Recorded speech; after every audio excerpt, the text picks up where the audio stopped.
صلى الله عليه وسلم. قالوا: المسلم يسرق يا رسول الله؟ قال: المسلم يسرق.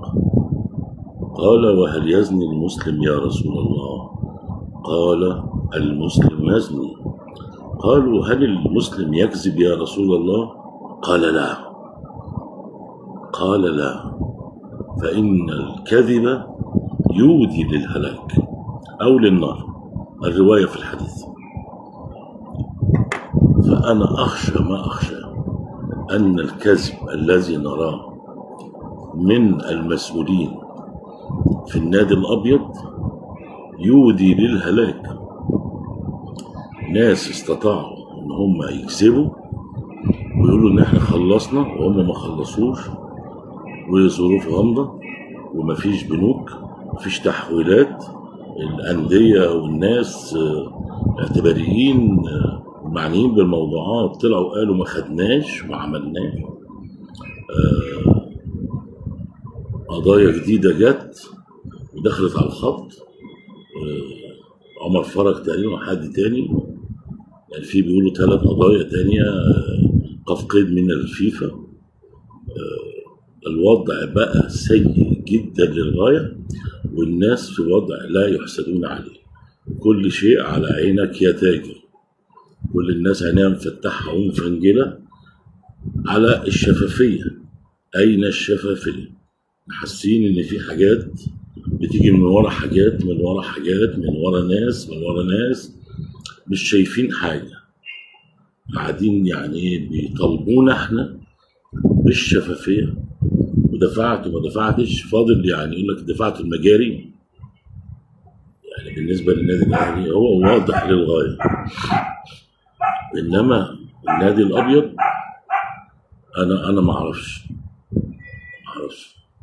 هل بعد ده كله هياخد التصاريح واتحاد الكرة المصري هيضمنوا ده؟ يعني كأنه بيضمن حد في الاسم بالبطاقة. يعني هل اتحاد الكرة معاه بطاقة يضمن الزمالك مع الفيفا ومع الكاف انه معاه المخلصات ومعاه كل حاجة؟ اعتقد ان احنا قدام، يعني مش عايز اقول جريمة، قدام شيء مكتمل، يعني شيء معيب. مش هنقول جريمة، هنقول سلوك معيب مكتمل الأركان، غير واضح المعالم. من أين لك هذا؟ أنت محتاج حوالي مليار. يعني أنت جبت منين المليار ده؟ أنت ما دفعتش حتى حق الأرض اللي أنت خدتها.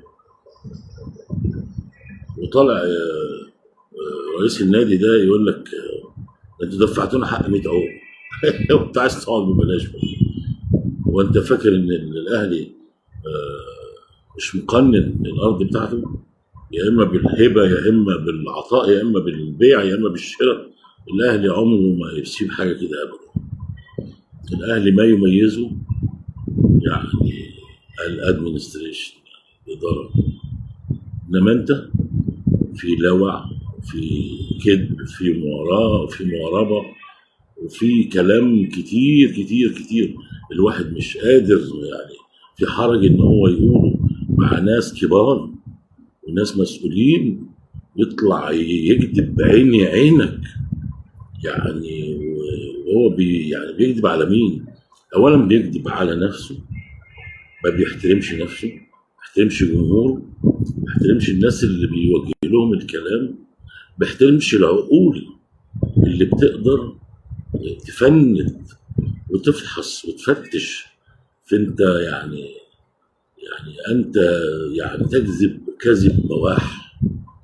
فأنا أقول لك أن الرسول صلى الله عليه وسلم يقول أن الكذب، المسلم لا يكذب، وعامة المؤمن في كل الأديان لا يكذب، فإن الكذب يودي للهلاك.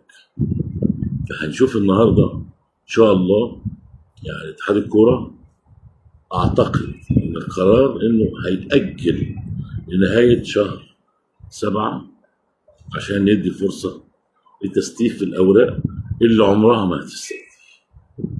لأن ما بني على باطل فهو باطل. كذبنا وصدق رسول الله صلى الله عليه وسلم.